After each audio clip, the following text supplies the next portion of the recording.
I'm a long-time lurker, first-time poster. Thought I'd share this story since I've never posted anything. About 7 years ago, when I was 17, my parents went out of town for a weekend and left me at home. This was a pretty common occurrence. My parents trusted me. I would usually spend these weekends away staying with friends or family, as my parents' house is a bit creepy to be in alone, even during the day. We live in a small rural town where everyone knows each other and generally it's pretty quiet and safe. Saturday, I was supposed to stay with a friend, but her parents decided at the last minute not to let me stay. It wasn't a big deal that I had to leave. I was somewhat prepared to have to go home because her parents got weird about company sometimes. I left her house, which is about 15 minutes from my parents' house, around 9:30 or 9:45. While I was on the way home, I got a weird feeling that I can't really explain. I just knew that I didn't want to go stay at my parents' alone. I called my brother and asked if I could stay with him. At the time, he was living with a woman who had a small child.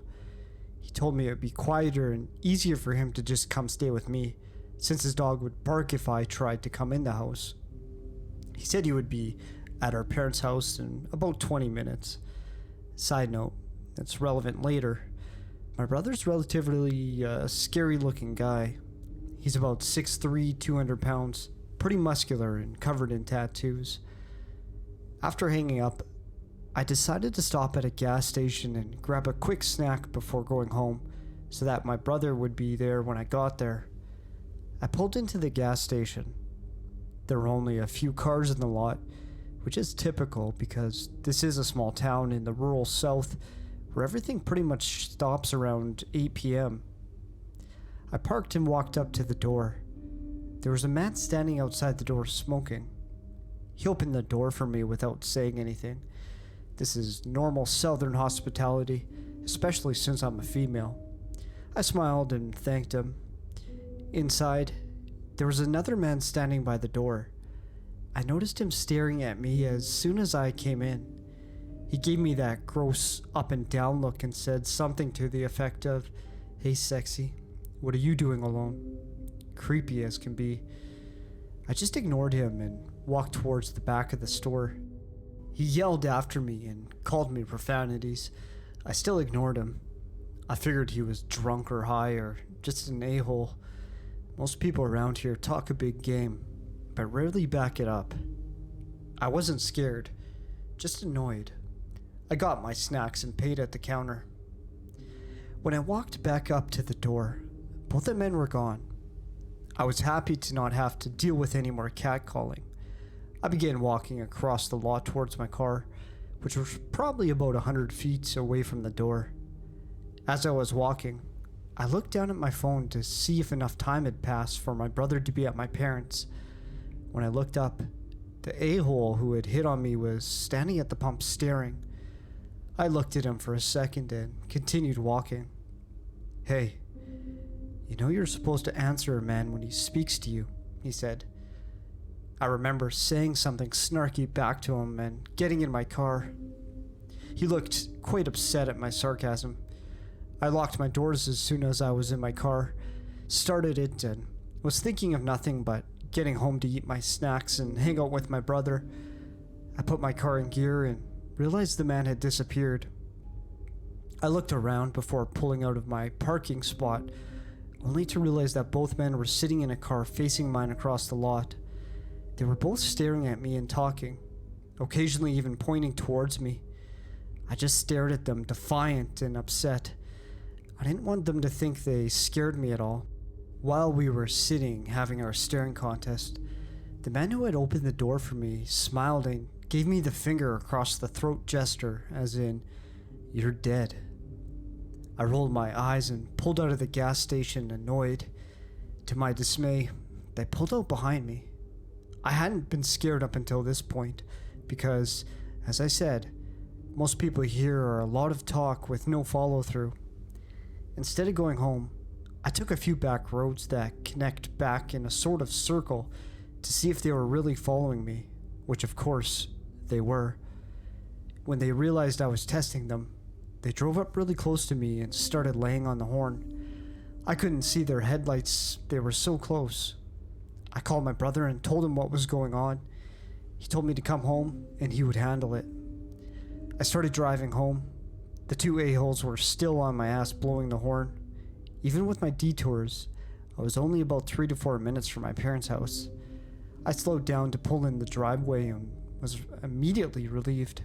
At the end of the driveway, my brother was standing shirtless, with his shoulders back, hands crossed in front of his stomach, clearly holding a pistol, his intimidating looking pit bull sitting by his side. I drove around him into the yard. The two guys actually started to pull in behind me until they saw my brother. Then they hightailed it out of there. I have no idea what they would have done if I had stopped somewhere alone or kept driving. I always think fondly of that image of him standing there like a badass, ready to protect me.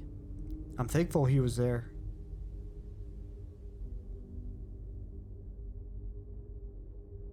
First time posting here. My husband said I should share what happened a few months ago while I was at work. Preface: I'm a 25-year-old female, and at the time I was working the graveyard shift by myself at a gas station in Southern California. I'd worked for this company for a few years and had never had any real problems because the corporation that owned the chain was very good about enforcing safety precautions. In the last few months before this incident happened, however, the chain was bought out by another company, and all of the things that were set in place to protect our safety were disabled and thrown out to save money. 1. The security monitoring company was terminated. 2. We were normally supposed to keep the magnetic door locks engaged at all times from 10 p.m. to 5 a.m. and only let people in if we felt safe to do so. The new company made us leave the doors unlocked at all times, no matter what. 3. We were previously not allowed to go outside on the graveyard shift, period. The new company wanted us to take the trash out to the dumpsters and clean up the lot. Keep in mind, graveyard workers work alone, and I happened to be the full-time graveyard worker. So it started out as another typical night. I arrived at work for my shift at around 10 p.m. On graveyard, we were responsible for cleaning and stocking everything, all while helping customers. Liquor sales were stopped between 2 a.m. to 6 a.m. So, every night at 2 a.m., I would engage the mag locks and not let anybody in for about 1 hour so I could sweep or mop the stock, the coolers, even though I was technically not supposed to lock the doors. So it was about 2:30 a.m., and I was busy carting cases of soda back to the coolers for stocking. The main cooler is a huge walk-in, so I couldn't keep an eye on the front doors while I was inside, which is why I always locked the doors while I was stocking. Suddenly, as I'm walking out the back room with a case, I hear somebody banging on the doors. I have a sign on the doors saying when I'll be back open, but what I can say, some people still just don't seem to get it. So I walk out, and there's this huge transient man, obviously with a screw loose, screaming at me through the doors. I don't have time to sit there and talk with him, so I just say, "Come back at 3:30, I'll be back open then," and I go about my business. Fast forward an hour. I finished stocking and I've started making coffee for the morning rush. I collect all the trash, unlock the doors, and head out to the dumpster, which is across the lot. I should mention, there's nothing or nobody around. All the surrounding businesses close at 9 p.m. and don't open until long after my shift has ended. Anyways, I walk out the doors with trash in hand, and suddenly I noticed the same guy from earlier just walked around the corner of the building next door, and he's walking straight towards me. He's also dragging a wooden baseball bat. I start panicking, trying to think what to do. I drop the trash bags, but I know I can't make it to the doors and lock them before he gets to me. He gets halfway to me across the lot, and I'm just standing there waiting and assessing the situation. Right at that moment, Ricky, a guy who works the night shift at an Albertsons a couple blocks away, pulls into the lot. The guy looks back at Ricky and turns to head to the doors instead of directly at me. He leans his bat against the wall outside the doors and goes inside. Ricky pulls right in front of the doors and sees the bat. We make eye contact and he knows something is wrong. He walks inside the store with me, gets a soda refill from the fountain, and then stands at the counter with me while we wait for this guy to leave. The man walks up with a huge slushie that he tries to buy with food stamps. I inform him that he can't buy fountain drinks with EBT, so he grabs it off the counter and dumps it on the floor. Now I'm angry. Nobody messes up my nice clean floors. Nobody. I go off on him and tell him, in so many words, to get the F out of my store and threatens to call the police. This whole time, he's also yelling obscenities at me. And then Ricky goes off and says, "Hey buddy, you don't talk to a lady like that." To which this man responds by getting in Ricky's face. Ricky is maybe 5'10" tops. This guy is easily 6'4" and huge. I engage the mag locks and just keep telling the guy to get out. The crash bar on the door disables the locks so you can get out, but you can't get in. He's backing up to the doors, opens it, but is still standing there yelling with his foot in the door. He starts reaching for his bat, but can't reach it with his foot in the door. Finally, he slips his foot out for a split second. The mag locks engage, and he's locked out, screaming and banging on the doors, threatening to do all kinds of horrific things to me. The cops, 6 of them, finally arrive after a few minutes, and they instantly know who I'm talking about. They inform me that he's a local transient with a history of psychological disorders who has been in and out of prison for violence, assault, and several sexual assaults of minors. Ricky was my guardian angel that night. I don't know what would have happened if he hadn't pulled in right when he did. Thank you, Ricky. I truly believe you saved me, and I didn't know it at the time, but you also saved my daughter's life. I was 2 months pregnant. I quit my job that same day. The company has done nothing to improve or change safety precautions. This transient man, he still frequents the store.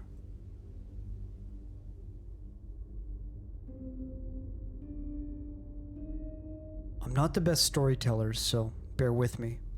Also, posting this from my phone, so apologies for the format. This took place last weekend, and the more I think about it, the more creeped out I feel. My dad told me to get gas from down the road for his old beat-up car for an exact amount and to get the receipt, and that he needed it quick because he was on a timer. He had rented a truck and needed to unload it quickly and return it. I didn't have time to change out of my weekend uniform of the Radius Tea and Joggers combo. Now, the gas station in question was just a few blocks down the road, but fell in a pretty sketchy part of the neighborhood, but it was also the closest and cheapest. When I pull into the station, it's fairly busy with most pumps occupied. Since I was driving an old car that I had a hard time maneuvering, I pulled into the pumps farthest away from everyone, so I minimized the chances of hitting anyone. It took me a while to get the car into position. I had parked too far the first time. By the time I get out, another car had pulled into the pump behind me in the next row. I don't know much about cars, but this was a big black Jeep, expensive type from a cursory glance.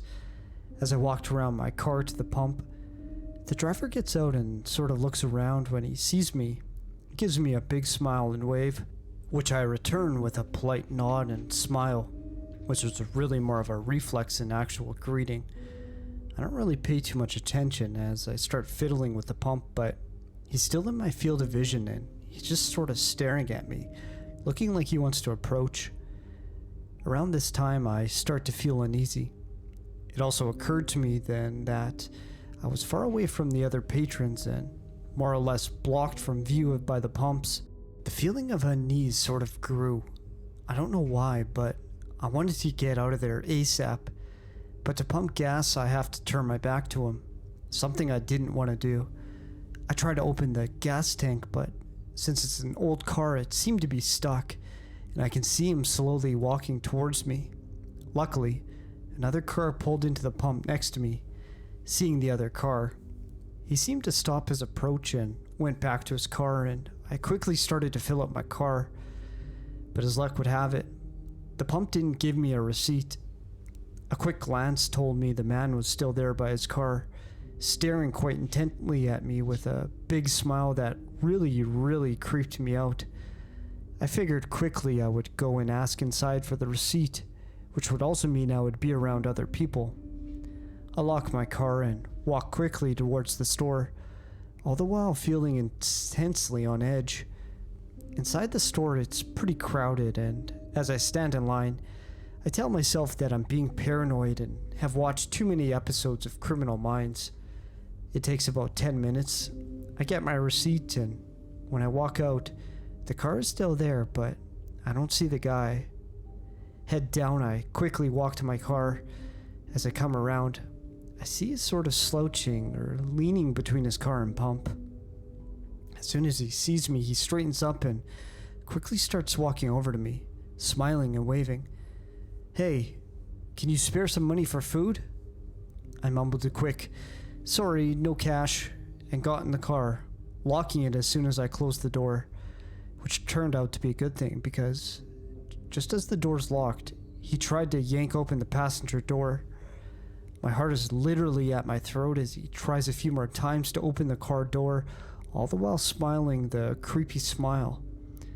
At that moment, another car had pulled in behind and honked. God bless this person. Startled, he stepped away from my car. I didn't wait. I peeled away as quickly as I could. I work in the bad part of the city where I'm approached frequently by meth heads and drunks.